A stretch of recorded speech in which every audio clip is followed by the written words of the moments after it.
ये जो चुनाव हो रहा है ये संविधान बचाने का चुनाव है। ये हिंदुस्तान का संविधान है, इसको बीजेपी और आरएसएस खत्म करना चाहते हैं, बदलना चाहते हैं, फेंक देना चाहते हैं। और कांग्रेस पार्टी, इंडिया गठबंधन इस संविधान की रक्षा कर रहा है, इसको बचाने की कोशिश कर रहे हैं।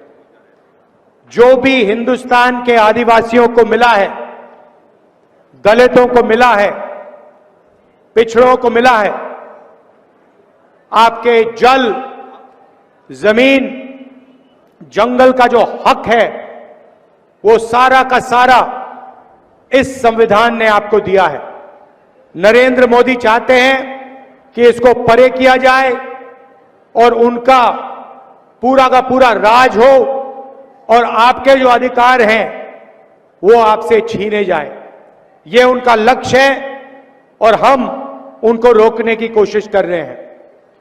भाइयों और बहनों, चाहे वो पब्लिक सेक्टर हो, चाहे वो रिजर्वेशन हो, चाहे वो शिक्षा हो, स्वास्थ्य हो, जो भी आज आदिवासियों को, दलितों को, पिछड़ों को मिलता है वो इसके कारण मिलता है।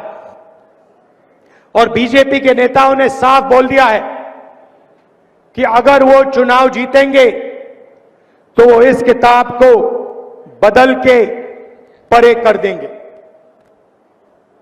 इसीलिए उन्होंने 400 सीट का नारा दिया था। 400 सीट छोड़िए, उनको 150 सीट नहीं मिलने वाली है।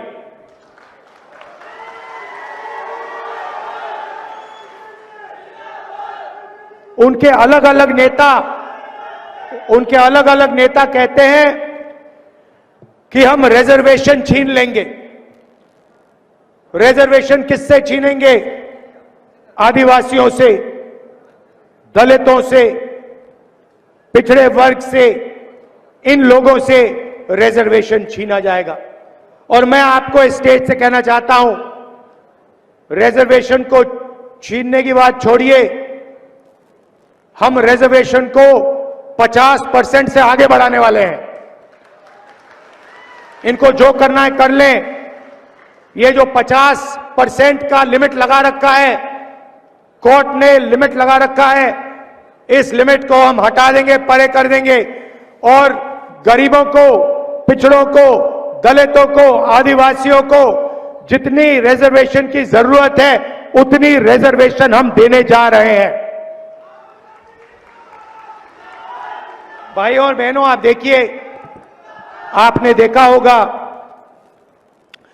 कि ये जो प्रेस वाले हैं ये आदिवासियों की बात कभी नहीं करते। सही बात है ना? ये अंबानी जी की शादी दिखा देंगे, बॉलीवुड दिखा देंगे, नाच गाना दिखा देंगे, मगर आदिवासियों पे अत्याचार होगा, आपकी बच्चियों पर बलात्कार होता है, आपकी जमीन छीनी जाती है, तो मीडिया में कभी आपके बारे में नहीं कहा जाता। इसका कारण है भाइयों और बहनों, मीडिया में, इनकी बड़ी बड़ी कंपनियों में आदिवासी आपको एक भी नहीं मिलेगा। एक एंकर, एक पत्रकार आपको आदिवासी वर्ग का, दलित वर्ग का, पिछड़े वर्ग का नहीं मिल सकता, है ही नहीं।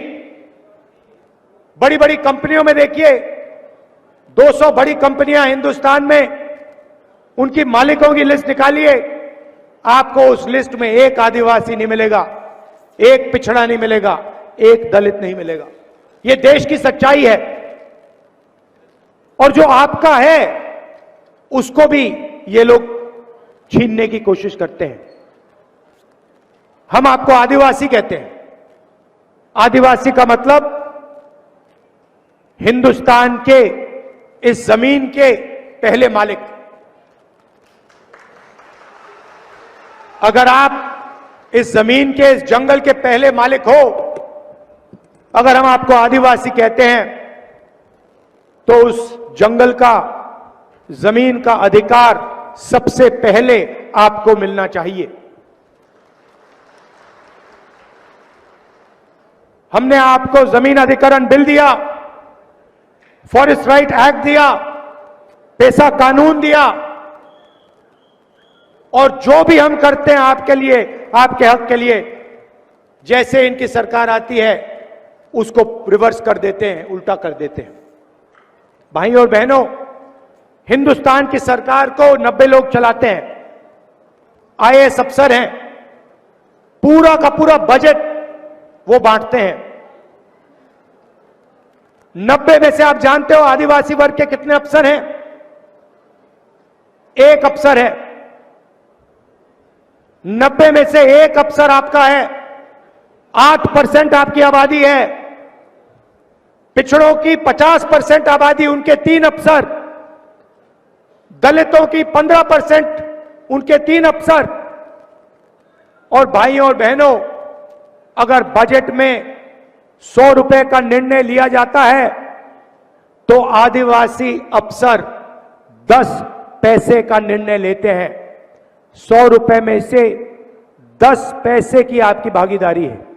आपके लोग ना मीडिया में दिखेंगे, ना कॉर्पोरेट इंडिया में दिखेंगे, ना बड़े बड़े अस्पतालों को चलाते हुए दिखेंगे, ना बड़े कॉलेज यूनिवर्सिटी को चलाते हुए दिखेंगे। आपकी इस देश में कोई भागीदारी नहीं है। यह देश की सच्चाई है कि आदिवासियों की, दलितों की, पिछड़ों की इस देश में कोई भागीदारी नहीं है। इसको हम बदलना चाहते हैं। हम चाहते हैं कि इस देश में आपकी भागीदारी हो, मीडिया में आपके लोग हो, बड़ी बड़ी कंपनियों में आपके लोग हो, सरकार में आपके लोग हो, प्राइवेट अस्पताल, private college, private university, public sector में आपके लोग हो। इसीलिए हमने निर्णय लिया है कि हम जाति जनगणना करने जा रहे हैं। जाति जनगणना से आपको पता लग जाएगा कि आपकी आबादी कितनी है और देश की संस्थाओं में आपकी भागीदारी कितनी है। इकोनॉमिक सर्वे होगा और सबको पता लग जाएगा कि इतने % आदिवासी हैं, इतना धन उनके हाथ में है, इतनी संस्थाओं में उनके लोग हैं। ये क्रांतिकारी काम है। इससे हिंदुस्तान की राजनीतिक बदलने जा रही है और हम ये आपके लिए करने जा रहे हैं। दूसरा काम, नरेंद्र मोदी जी ने 22 लोगों का लाखों करोड़ रुपए कर्जा माफ किया, अरबपतियों को पैसा दिया। हमने मन बना लिया है कि अगर वो अरबपतियों को पैसा दे सकते हैं तो हम दलितों को, आदिवासियों को, पिछड़ों को, गरीब जनरल कास्ट के लोगों को पैसा दे सकते हैं। उन्होंने, अभी आप ठहर जाइए, ताली अभी मत बजाइए, जो मैं आपको बताने जा रहा हूं उसके बाद ऑटोमेटिक ताली बजेगी, देखना। भाइयों और बहनों, उन्होंने 22 अरबपति बनाए, हम करोड़ों लाखपति बनाने जा रहे हैं। महालक्ष्मी योजना, हिंदुस्तान के सारे गरीब परिवारों की लिस्ट बनेगी। हर गरीब परिवार में से एक महिला चुनी जाएगी। आदिवासी परिवार, दलित परिवार, पिछड़ों के परिवार, किसानों के, मजदूरों के, गरीब जनरल कास्ट के परिवार, हर परिवार में से एक महिला का नाम चुना जाएगा और उस महिला के बैंक अकाउंट में हम 10,000 रुपए नहीं, 30,000 नहीं, 50 नहीं, 70,000 नहीं, 80,000 नहीं, 90,000 नहीं, 1 लाख रुपया उसके बैंक अकाउंट में हम डालने जाएंगे। बजी ना ताली। 1 लाख रुपए हर गरीब परिवार के बैंक अकाउंट में जाएगा। हर महीने 8,500 रुपए, हर साल 1 लाख रुपए उस दिन तक, जिस दिन तक वो परिवार गरीबी रेखा से ऊपर आ जाएगा। क्रांतिकारी काम। करोड़ों परिवार के बैंक अकाउंट में साल का 1 लाख रुपए आएगा। किसानों को कानूनी मिनिमम सपोर्ट प्राइस हम देने जा रहे हैं। आपको अनाज के लिए, शुगर केन के लिए, धान के लिए, जो भी आप उगाते हो उसके लिए कानूनी मिनिमम सपोर्ट प्राइस, मतलब कम से कम दाम आपको गारंटी करके कानून दिलवाएगा। जैसे ही सरकार आएगी वैसे ही हम किसानों का कर्जा माफ करने जा रहे हैं। सारे के सारे किसानों का कर्जा माफ। और आदिवासी युवाओं के लिए, दलित पिछड़े वर्ग के युवाओं के लिए, गरीब जनरल कास्ट के युवाओं के लिए हम एक नई योजना लाए हैं, पहली नौकरी पक्की। मोदी जी ने झूठ बोला, 2 करोड़ रोजगार देने की बात की, नोटबंदी लागू की, गलत जीएसटी लागू कर दी, छोटे दुकानदारों को, स्मॉल और मीडियम इंडस्ट्री वालों को खत्म कर दिया, बंद कर दिया। देश में 45 साल से सबसे ज्यादा बेरोजगारी है। आपके लोग मध्य प्रदेश से गुजरात जाते हैं मजदूरी करने, इसीलिए हम ये योजना ला रहे हैं।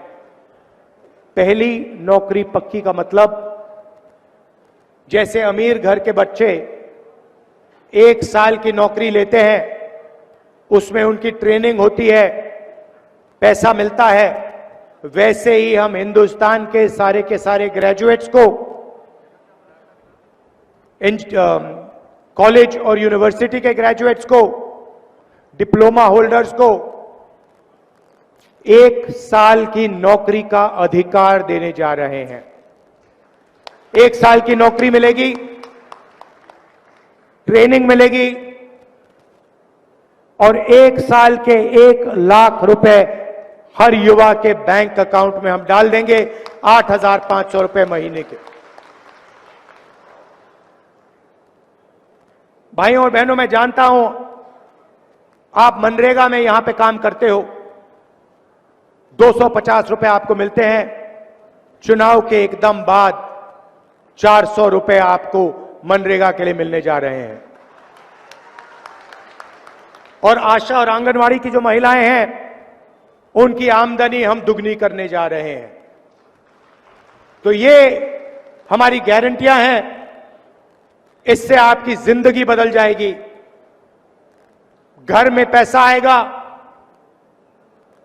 सोचो, 1 लाख रुपए आदिवासी महिलाओं के बैंक अकाउंट में जाएगा। जितना पैसा नरेंद्र मोदी ने 22 अरबपतियों को दिया है, उतना पैसा हम गरीब किसान मजदूरों को देने जा रहे हैं। भाइयों और बहनों, मैंने आपसे कहा हम आदिवासी कहलाते हैं, वो आपको वनवासी कहलाते हैं। वनवासी का मतलब वो लोग जो जंगल में रहते हैं। आपने देखा होगा, बीजेपी के नेता ने एक आदिवासी युवा पर पेशाब किया, उसका वीडियो बनाया और पूरे हिंदुस्तान में उस वीडियो को दिखाया। और आप जानते हो, यहां भूरिया जी के खिलाफ जो लड़ रहे हैं, उनके रिश्तेदार ने एक आदिवासी बिटिया का बलात्कार किया है। आप इनकी सोच समझते हो? ये चाहते हैं कि आप आगे ना बढ़ो, ये चाहते हैं कि आपके बच्चे इंजीनियर, डॉक्टर, लॉयर ना बने, ये आपकी जमीन छीनना चाहते हैं, संविधान छीनना चाहते हैं, रिजर्वेशन लेना चाहते हैं। इनको रोकना है, एक साथ हमें लड़ना है, संविधान को बचाना है। आपकी जमीन, आपकी जंगल, आपका जंगल और आपका जल, इन सब चीजों की रक्षा करनी है। मैं जानता हूं कि यहां आप भूरिया जी को पूरा समर्थन देंगे और भारी बहुमत से उनको आप जिताने का काम करेंगे। मैं आपका दिल से धन्यवाद करता हूं कि आप यहां आए, आपने मेरी बात सुनी। जय हिंद, जय मध्य